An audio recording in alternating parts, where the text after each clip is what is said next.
Well, I've been poring over some interesting information this morning. I was looking at one at Nancy Pelosi's investments recently. That being her husband's investments, her spouse, and I was sort of looking for what sort of investments are they getting into?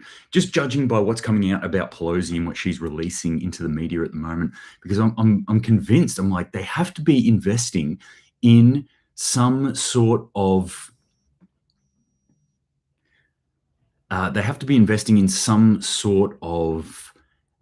military technologies.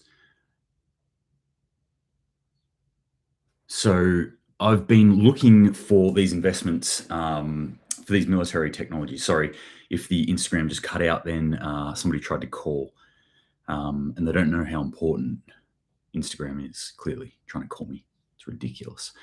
I can't think of any other way. Why is Pelosi doing what she's doing? Why are they, in my opinion, actively seeking World War III? Why are they actively seeking a fight with China? That's what it looks like from me, or for me, when I look at what she's actually doing and how she's behaving. I didn't find anything. Any investments that were specifically warlike technologies. But who knows? They don't have to actually announce everything that they're doing. They're probably putting a lot of stuff out there, like Apple and Meta and all these Tesla and all these other things that they're doing. All these other investments that Pelosi's been making. The Nvidia ones are probably the most interesting of late. I can't figure it out, because it looks like they are hell-bent on taking the world into war. That's what I'm seeing this morning. Anyway, that's enough of a preface for today's SitRep. So welcome to the SitRep, the Situation Report, where I have a bit of a yarn, a bit of a chat about news stories that I've found in the past 24 hours, or 48 hours this time, that I've found interesting from the perspective of prepping, how we prepare ourselves for the uncertain future that we're facing at the moment. And certainly I try and keep it away, for those who haven't watched this before, I try and keep it away from the doom and gloom. I'm not trying to be like, the world is ending, the sky is falling. It's just a perspective on, hey, this is what's happening in the world, this is what I'm seeing, and this is probably where we should start to angle our preps or ramp up our preparations. It's not really changing what we prepare for in any particular way. It's just maybe how much effort we want to be putting into preparations right now. Good morning, Lauren, that Insta chick on Instagram. Welcome to the war room. I think you're probably talking about my new axes in the background here. So these are two of the 9 or 10 axes that I brought back from Sweden. Good morning, Advisor 2021-9. Good morning to Reagan on YouTube, and to Bulge, mate Bulge. Scared of the November election, he says. I think you might be right. That would be the midterms that are coming up in the US. All right, let's jump into it. I didn't get a chance to order things today into the nice, neat regions that I've been doing them recently, but I'll try and do that as best as possible. Let's start off in my hometown, my neck of the woods, in a little place called Australia. Yes, I am back in Australia. I've been back in Australia since last week, Advisor, on Instagram, who's asking the question. And I've been working a fair bit since then. But this is my back in the office today. Relatively quick one, though. I do have errands to run today, so I've got things to do. Anyway, Australia. Australia explores digital ID options. Service Australia, the information collecting organisation, is probably the best way I can put it. An organisation built around, facilitating services to Australians from a government's perspective, but really they're just about collecting information on us. Service Australia is considering digital identity. According to the report, the Digital Transformation Agency has the resources to consolidate functions such as digital IDs, government payments, revenue, and permissions. You can see where this is going, can't you? This includes private companies, including social media, are not included in the scheme.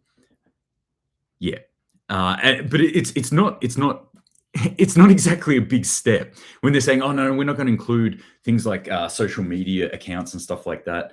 Well, they're not officially going to include it. It's not, if you've got an account online, then anybody can actually access that. So the ability for them to do it is there, and I can see them doing it very, very easily. So this is through what in Australia we call this the MyGov portal. So yeah, that's some fun stuff for us Aussies to look forward to. On top of that, also rapidly going into digital currencies. But there is something that is actually flying in the face of digital currencies right now. A news story coming out of the UK, which I'll talk about a little bit later. What else is happening in Australia? Australia is being blasted for fielding cricket player infected with COVID to help the team win gold. So this is the women's cricket. They've kind of like said, "Oh, look, don't worry about it. Yep, you can go. Yeah, even though you tested positive, let's just not really talk about it and push you out there." And Australia won the gold, as we're known for doing in things like cricket every now and then. Not outside the realm of possibility that Aussies would win gold in something like cricket, but we did it with somebody who had COVID. So when it benefits Australia, when it's good for Australia, you can see the government sort of thinking here, or whoever was in charge of this thinking like, you know what, this will be good for morale for the average Australians, because they're pretty down on morale right now, having been locked in their homes and not allowed to do anything because they've had COVID for 2.5 years. So let's give them a win here by allowing somebody who has COVID but happens to be a sports celebrity to go and do whatever the fuck they want. That seems fair, doesn't it? Outrageous!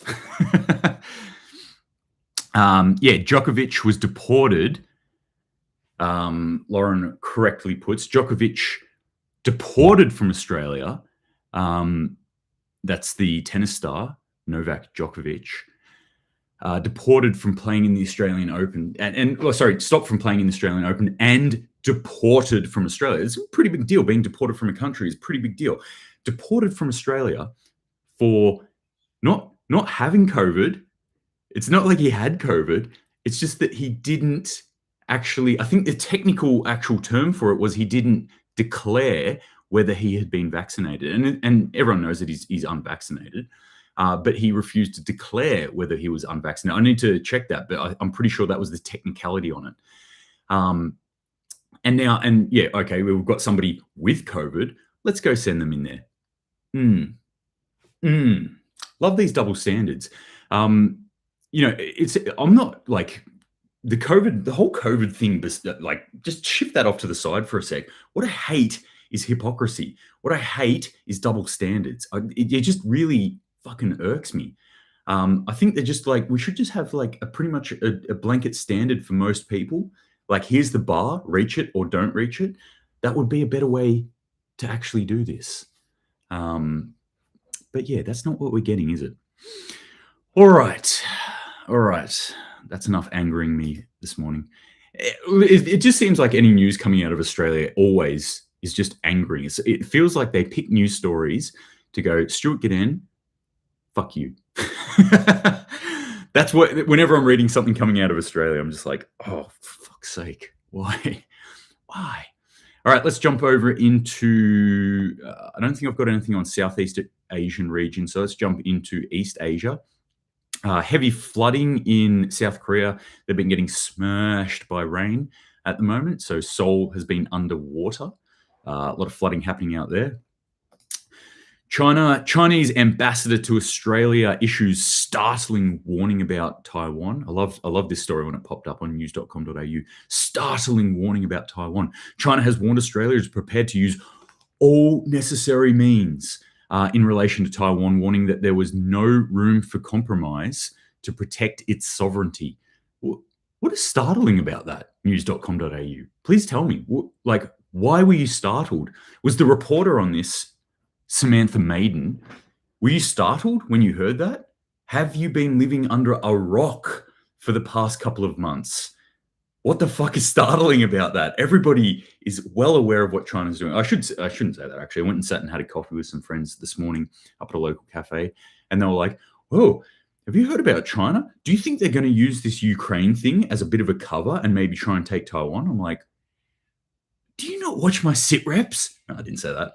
A lot of people don't watch my SitReps, but it does startle me a little bit that people aren't well aware of what China's doing. It's, they're painting it literally in the skies, what they're planning to do. So, all right. So I started off talking about this Pelosi thing. Pelosi comes out and says, she's been saying a lot of things. First off, she went and did the trip to Taiwan in the face of obviously a lot of Chinese pushback. So right then and there, that action shows me that they're trying to say a bit of a fuck you to China. They're saying, hey, we're the big dogs here. We'll do what we want in the world. Just remember that. Pelosi said a number of things, including some schizophrenic stuff, which is standard for this particular US government at the moment. The schizophrenic news reports that come out where these politicians come out and said, so she said, we need to protect Taiwan's sovereignty. And in the next news release that she did, said, we still believe in the one China policy. I'm like, those two things are at exact loggerheads with each other. They cannot live together. How is the media allowing this to just, and the media's just going, oh, okay, well, Pelosi's saying that we're on China's side now. Like, are we so beaten down as people, as a society, that we're just going to sit there and go, okay, yep, if you said it, I'll believe it. Anyway, Pelosi's also come out and said Xi, as in Xi Jinping, is reacting like a scared bully, quote, scared bully in a fragile crisis. So again, I find this very schizophrenic in this reporting that she's saying fragile crisis. She's admitting that this entire situation is extremely fragile, and then calling the other side a scared bully, name calling like a freaking 2-year-old. Actually, 2-year-old probably wouldn't have the ability to do that. Like a 5-year-old, name calling the president, the leader, the illustrious leader of the CCP. But I read this sort of stuff and I'm like, clearly Pelosi wants war. So that's why I spent this morning searching through the records of the stocks that Pelosi or her husband has invested in recently, because I'm convinced she must have like billions of dollars invested in Lockheed Martin or Northrop or Boeing or something, some place that is actually building warlike technologies. Otherwise, like, why would you be actively saying this kind of crap? It makes no sense to me. Ocean Kisser says, I just saw it. She called China a free democracy. That's exactly what she said. She said, China is one of the freest states that I've ever, that is out there. I'm not sure what your definition of free state is, but obviously not the same as mine. Okay, I've got more China stuff here. China concludes military exercises held around Taiwan in response to US Speaker Nancy Pelosi's visit. So all the hoo-ha, all the dick swinging that I was talking about that China was doing, and I said there is a chance that China could use this as the launching pad to go into Taiwan. There is also a chance that China will just step back and has now sort of completed their goal of showing the world that, hey, we can bluster around like an angry dragon.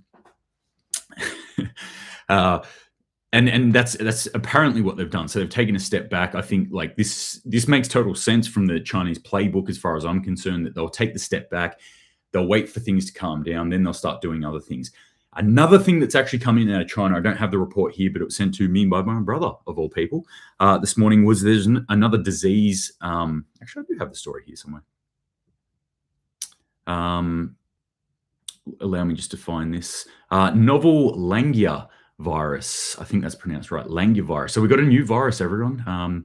Novel Langia virus tracked in China after reports of 35 cases. So we've got 35 cases of the LayV virus, the Langia Henipara virus. Henipara virus, I think it's called. I think it's pronounced. This is a whole thing. Now, this story goes on to say that there's also a lot of links here to Taiwan, and they're saying No deaths have been recorded, but it's prompted Taiwan's Center for Disease Control to monitor the virus, saying that it's blowing up here in China and maybe reports of it in Taiwan. So the chat that my brother and I were having, I'm saying, well, is this going to be used as a stepping stone for China to actually go in? Like, hey, we're humanitarian aid here.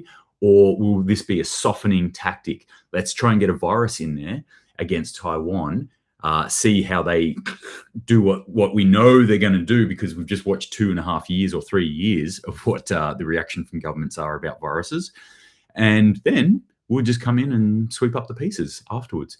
And I think he's probably pretty correct, pretty on the money with saying that this is probably a softening technique from China against Taiwan. So interesting stuff going on there. There was one more China type thing. China releases a paper on Taiwan reunification. So China will not renounce the use of force and reserves the option of taking all measures necessary. So again, this is just more of the same rhetoric that's coming out of them, the same bluster, that they are continuing to lay the groundwork for what they're going to be doing to Taiwan in the not too distant future, I believe. All right, let's jump to other parts of the world now. I'm not sure if I've got anything in between here and between East Asia and Europe, but I'm going to jump into Europe anyway. UK plans, there's a lot of stuff coming out of Europe right now. UK plans for potential organised blackouts in winter. Fun times for them. France looks to keep nuclear power plants running despite heat wave. On that, I don't think I snapped the story, but they have just given the okay for power plants to start dumping their hot water. Read between the lines of that one. Their hot water, their ex-nuclear water, out into the river system. So they said, no, we're not going to do that because it obviously affects the local flora and fauna. And now they've said, yeah, we're going to temporarily do that for the next month. We're going to be dumping that hot water out back into the environment. But, you know, it'll keep the lights turned on in France, so that'll stop people rioting. I do have an African story. I'll come back to that. This is the one about cash. So anything but a cashless society. Physical money makes a comeback as UK households battle inflation. Obviously, the cost of living in the UK, we've heard this ad nauseum, is getting out of control. People in the UK are apparently struggling with the cost of living right now. And one of the ways they are tackling it is by going back to cash. One of the advantages of cashlessness is that it promotes spending. That's been shown that people will spend more if they're not actually physically pulling money out of their wallet and handing it over to someone. So what a lot of UK people are doing right now, the Poms, the Brits, are actually going to the bank, pulling money out, and then just spending that money so that they can keep a tighter rein on their budget. So a bit of a step in the right direction as far as I'm concerned. Cash is not still fake money as far as I'm concerned, but it's better than ultra fake money, being digital money. So step in the right direction as far as I'm concerned. Europe's energy crisis spills over into food. I've talked about this a lot, that, you know, all sorts of things like energy related, especially fuel, is going to have other effects on all other things, and one of them being food. That's what they're starting to feel now. Food prices are increasing steadily and rapidly in Europe because of the energy crisis. Germany, $265 billion in added value to evaporate from Germany economy amid the energy crisis, a study warns. That's pretty interesting in and of itself. The really interesting thing was there was some expert on energy or some leader of some energy sector in Germany who released this report. And this quote really caught my eye. Quote, "We are facing the biggest crisis the country has ever had," end quote. Germany. Biggest crisis you've ever had, really?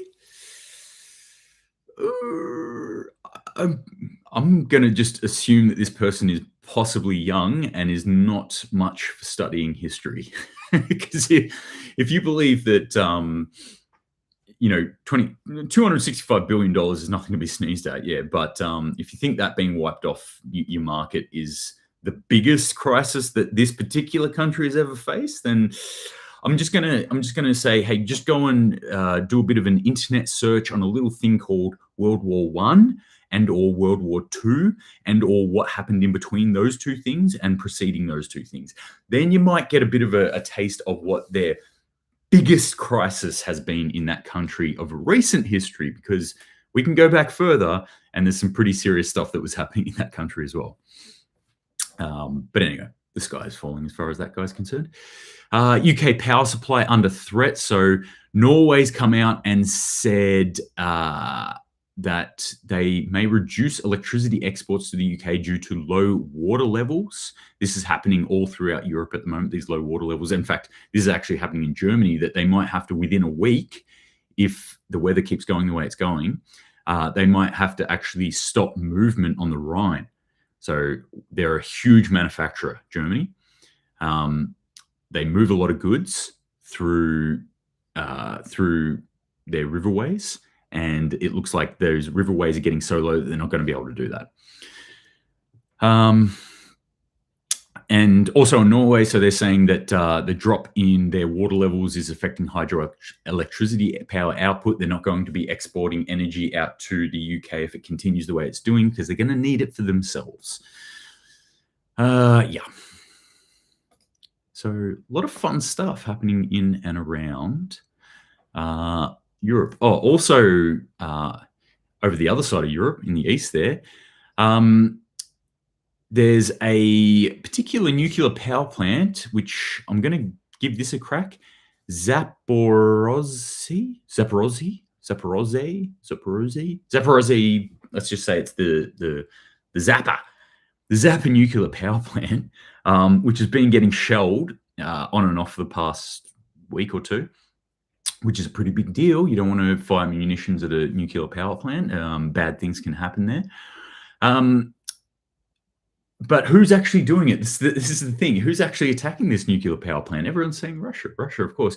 So Moscow actually came out and said, hey, we want the UN to meet. We want the